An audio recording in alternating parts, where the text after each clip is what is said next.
$2.8 trillion. मतलब अगर इसे थोड़ा और खोल कर कहूं तो 2,887 बिलियन डॉलर। बहुत बड़ा नंबर है। बिल्कुल।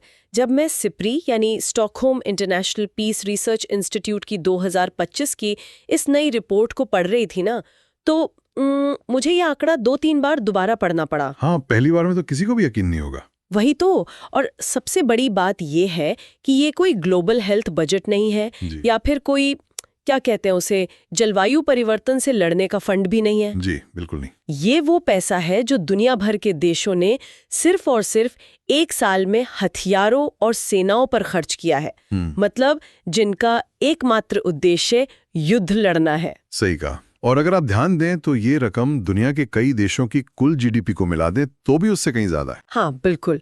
तो आज हम अपनी इस डिटेल चर्चा में सिर्फ टैंकों या बंदूकों की बात नहीं करने वाले हैं। आज हम इस रिपोर्ट की गहराई से पड़ताल करेंगे और डिकोड करेंगे उस ग्लोबल डर को, उस पैरानोया को जो पूरी दुनिया की अर्थव्यवस्थाओं को अंदर से बदल रहा है। चलिए इसे थोड़ा और विस्तार से समझते हैं। और इसमें एक बहुत चौंकाने वाली बात यह है कि मतलब ये कोई एक साल का अचानक आया हुआ उछाल नहीं है। अच्छा, तो क्या ये एक ट्रेंड है? बिल्कुल। अगर हम इस रिपोर्ट के आंकड़ों की गहराई में जाएं तो एकदम साफ दिखता है कि पिछले 11 सालों से ग्लोबल डिफेंस का जो खर्च है वो हर साल एक नया रिकॉर्ड बना रहा है। बाप रे, लगातार 11 साल। हाँ, हम असल में एक बहुत बड़े इकोनॉमिक शिफ्ट यानी आर्थिक बदलाव के एकदम बीचों बीच खड़े हैं। देखो, जब आप $2,87 बिलियन सिर्फ सुरक्षा पर उड़ा देते हैं तो आप केवल कुछ मशीनें या गाड़ियां नहीं खरीद रहे होते। तो फिर क्या हो रहा है यहाँ? आप पूरी दुनिया की जो आर्थिक प्राथमिकताएं हैं ना, उन्हें पूरी तरह से दोबारा लिख रहे हैं। और यही वो पॉइंट है जहां से मैं आज की चर्चा को शुरू करना चाह रही थी। जब मैंने रिपोर्ट में देखा कि ये जो खर्च है वो वैश्विक जीडीपी का लगभग 2.5% हो गया है। हाँ, 2.5%। तो मेरी पहली प्रतिक्रिया थी कि यार 2.5% कोई बहुत बड़ा हिस्सा तो नहीं लग रहा सुनने में। लेकिन फिर मैंने आगे पढ़ा कि 2009 के बाद से ये जीडीपी का सबसे बड़ा हिस्सा है जो सिर्फ रक्षा पर खर्च हुआ है। देखिए, मैक्रो इकोनॉमिक्स में ना 2.5% एक बहुत ही विशाल संख्या होती है। इसे समझने के लिए हमें एक कॉन्सेप्ट को देखना होगा जिसे हम कैपिटल डिस्प्लेसमेंट कहते हैं। कैपिटल डिस्प्लेसमेंट मतलब पूंजी का विस्थापन। बिल्कुल। इसे ऐसे समझिए कि जब कोई सरकार एक नया हाईवे बनाती है या कोई स्कूल या अस्पताल खड़ा करती है तो वो एक प्रोडक्टिव एसेट होता है। हाँ, क्योंकि वो आगे चल के काम आता है। सही बात है। वो स्कूल अगले 50 सालों तक एक स्किल्ड वर्कफोर्स तैयार करेगा। वो हाईवे व्यापार बढ़ाएगा जिससे अर्थव्यवस्था आगे भागेगी। Make sense. लेकिन अब दूसरी तरफ देखें, जब आप $1 अरब की क्रूज मिसाइल बनाते हैं तो क्या होता है? वो मिसाइल बस किसी गैराज में या बंकर में पड़ी रहती है जब तक कि युद्ध न हो जाए। बिल्कुल। और जब तक आप उसे दागते नहीं हैं, वो आपकी अर्थव्यवस्था में कोई नया वैल्यू नहीं जोड़ रही होती, वो बस एक डंप पूंजी है। तो अगर मैं इसे एक आम जिंदगी के उदाहरण से जोड़ूं तो ये कुछ वैसा ही हुआ जैसे कोई परिवार हो। हाँ, बताइए। और वो परिवार अपनी आमदनी का एक बहुत बड़ा हिस्सा अपने बच्चों के खाने, उनकी पढ़ाई या स्वास्थ्य से निकालकर अपने घर के चारों तरफ 20 फीट ऊंची दीवारें बनाने में लगा दे। एकदम सटीक। और साथ ही बहुत ही महंगे एकदम प्रीमियम सिक्योरिटी कैमरे लगा दे। तो मतलब बाहर से देखने पर तो वो घर बहुत ही सुरक्षित लगेगा, कोई वहां घुसने की हिम्मत नहीं करेगा। सही कह रही हैं आप। लेकिन अंदर ही अंदर वो परिवार शायद कुपोषण का शिकार हो रहा होगा क्योंकि खाने का पैसा तो दीवारों में लग गया। तो क्या हम आधिकारिक तौर पर एक वॉर इकोनॉमी में प्रवेश कर चुके हैं? बिल्कुल, हम उसी तरफ बढ़ रहे हैं। इसी स्थिति को वॉर इकोनॉमी कहते हैं, जब आपकी कुल पूंजी का इतना बड़ा हिस्सा सिर्फ इस बात की गारंटी के लिए खर्च हो रहा हो कि कोई दूसरा आप पर हमला न कर दे, तो साफ है कि आप वो पैसा सामाजिक विकास से छीन रहे हैं। ये तो बहुत ही चिंताजनक बात है ना? और अगर हम उन देशों की बात करें जो ये पैसा पानी की तरह बहा रहे हैं तो तस्वीर और भी दिलचस्प हो जाती है। आपको बताया, दुनिया का 58% सैन्य खर्च केवल टॉप के 5 देश कर रहे हैं। हाँ, मैंने वो लिस्ट देखी थी रिपोर्ट में। अमेरिका, चीन, रूस, जर्मनी और हमारा भारत जी। और मुझे सबसे ज्यादा हैरानी अमेरिका के आंकड़ों को देखकर हुई। अकेले अमेरिका का खर्च $954 बिलियन है। मतलब रिपोर्ट कह रही है कि 2025 में उनके खर्च में थोड़ी सी कमी आई है, फिर भी वो $1 ट्रिलियन के निशान के एकदम पास खड़े हैं। और चीन $336 बिलियन के साथ उनके ठीक पीछे दूसरे नंबर पर है। तो इतना पैसा अचानक जा कहाँ रहा है? मतलब जो बात इस लिस्ट को खास बनाती है वो सिर्फ ये भारी भरकम रकम नहीं है, मुझे लगता है वो डर या वो प्रेरणा है जो इन देशों को मजबूर कर रही है। बिल्कुल सही पकड़ा आपने। रूस यूक्रेन युद्ध और जो मध्य पूर्व में खासकर अमेरिका और ईरान के बीच तनाव चल रहा है, उसने पूरी दुनिया में एक नया खौफ पैदा कर दिया है। जब मैं क्षेत्रीय अस्थिरता के बारे में पढ़ रही थी ना, खासकर यूरोप और एशिया में, तो मेरा पहला गैस यही था कि अब हम दुनिया भर में बड़े पैमाने पर सेना में भर्तियां देखेंगे। मतलब सैनिकों की संख्या बढ़ेगी। हाँ, मेरा मतलब है अगर रक्षा बजट इतना ज्यादा बढ़ रहा है तो निश्चित रूप से ज्यादा सैनिकों को बॉर्डर पे भेजा जा रहा होगा। लेकिन जब मैंने रिपोर्ट के आंकड़ों को ध्यान से देखा तो ऐसा लग रहा था कि इंसानों की संख्या, मतलब सैनिकों की गिनती, उस अनुपात में नहीं बढ़ रही है। बिल्कुल नहीं बढ़ रही है। तो फिर ये सारा पैसा फिजिकली जा कहाँ रहा है? क्या वे बस महंगे गैजेट्स खरीद रहे हैं? यही तो इस रिपोर्ट की सबसे बड़ी गुत्थी है, जिसे आपने एकदम सही जगह से पकड़ा है। देखो, युद्ध लड़ने का तरीका पूरी तरह से बदल चुका है। कैसे? आज की सेनाओं का फोकस इस बात पर बिल्कुल नहीं है कि मैदान में कितने लाख सैनिक खड़े हैं। फोकस अब इस बात पर है कि उन सैनिकों के पास मारक क्षमता कितनी है। मतलब उनके हथियार कितने एडवांस्ड हैं? जी, और वो क्षमता आती है मॉडर्न वॉरफेयर टेक से, यानी आधुनिक युद्ध तकनीक से। तो हम यहाँ सिर्फ बंदूकों की जगह थोड़ी और अच्छी बंदूकों की बात नहीं कर रहे हैं। अरे बिल्कुल नहीं, हम 5th जनरेशन फाइटर जेट्स की बात कर रहे हैं। हम ऑटोनॉमस ड्रोन स्वॉर्म्स की बात कर रहे हैं। ऑटोनॉमस ड्रोन स्वॉर्म्स मतलब वो जो झुंड में उड़ते हैं? हाँ, और जो बिना किसी इंसानी दखल के, मतलब खुद ब खुद दुश्मन के ठिकानों को पहचानकर उन्हें नष्ट कर सकते हैं। इसके अलावा हम लेजर और हाइपरसोनिक मिसाइल सिस्टम्स की बात कर रहे हैं, जो ध्वनि की गति से भी कई गुना तेज चलते हैं। माय गॉड, ये तो साइंस फिक्शन जैसा लग रहा है। लगता है, पर ये आज की सच्चाई है। एक अत्याधुनिक ड्रोन सिस्टम या सिर्फ एक अकेला 5th जनरेशन फाइटर जेट तैयार करने की जो लागत है ना, वो पारंपरिक पैदल सेना की कई बटालियनों की पूरी जिंदगी के वेतन से भी ज्यादा हो सकती है। बाप रे! तो अगर इसे मैं समलाइज करूं तो युद्ध अब बूट्स ऑन द ग्राउंड से हटकर silicon chips in the sky का खेल बन गया है। बहुत ही बेहतरीन तरीके से कहा आपने। हम अब इंसानों पर दांव नहीं लगा रहे हैं, बल्कि आर्टिफिशियल इंटेलिजेंस और इन महंगे हार्डवेयर्स पर दाव लगा रहे हैं। और यही वो असली कारण है कि ये सारे बजट आसमान छू रहे हैं। क्योंकि जब आप तकनीक के सहारे युद्ध लड़ते हैं ना, तो वो तकनीक बहुत जल्दी पुरानी भी हो जाती है, आउटडेटेड हो जाती है। हाँ, फोन की तरह हर साल नया मॉडल आ जाता है। बिल्कुल। इसलिए आपको लगातार रिसर्च एंड डेवलपमेंट यानी R&D में अरबों डॉलर झोंकते रहने पड़ते हैं, ताकि आपका दुश्मन आपसे बेहतर तकनीक न बना ले। तो ये एक कभी न खत्म होने वाली दौड़ बन गई है।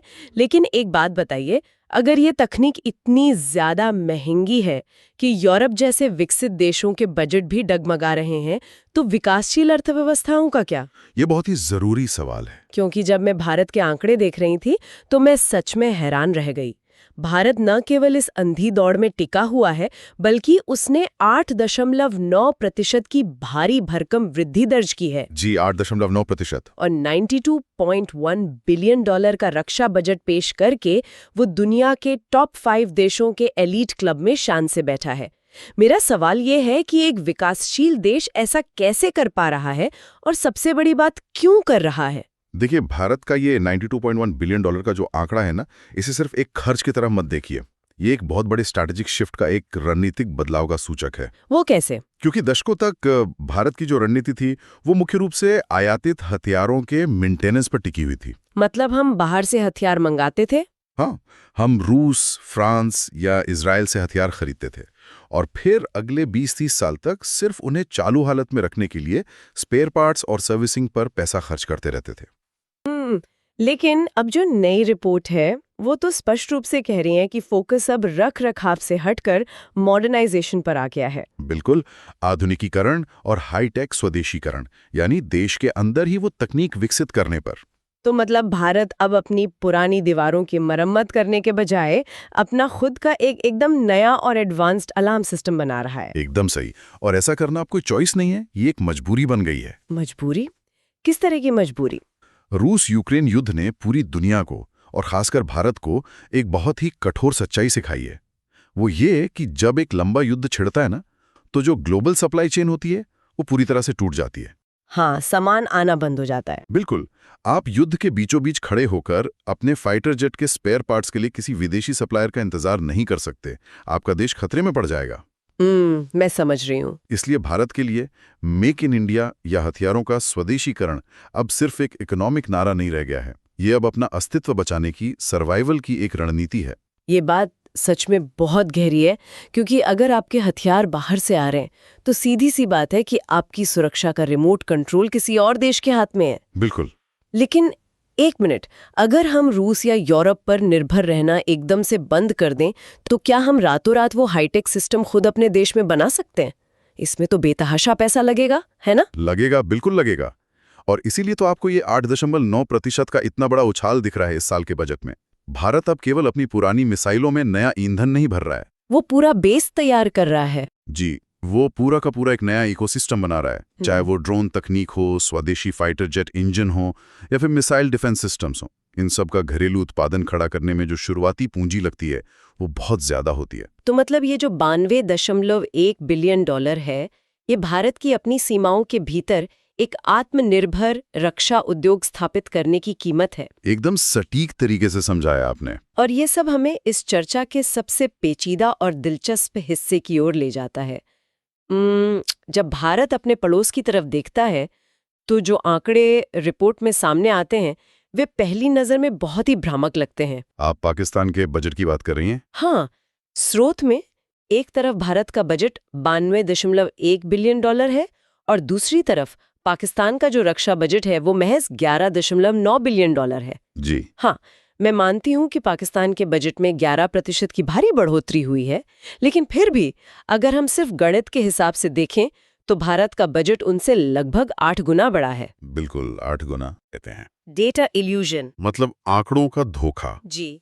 अगर आप जियोपॉलिटिक्स यानी भू राजनीति को केवल सीधी सादी स्प्रेडशीट की तरह देखेंगे तो आप हमेशा मात खाएंगे।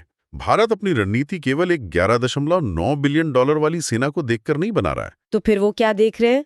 असल में वो किस बात से चिंतित है? वे देख रहे हैं कि पाकिस्तान के बजट में जो ये 11% का भारी उछाल आया है, आखिर वो पैसा जा कहाँ रहा है? कहाँ जा रहा है? सिप्री की रिपोर्ट साफ इशारा करती है कि ये पैसा भारी मात्रा में चीनी हथियारों की खरीद में जा रहा है। ओह, चाइनीज हथियारों में। और यहीं पर एक बहुत ही खतरनाक कॉन्सेप्ट सामने आता है जिसे इंटरऑपरेबिलिटी या तकनीकी तालमेल कहते हैं। इंटरऑपरेबिलिटी, इसका जमीनी स्तर पर क्या मतलब है?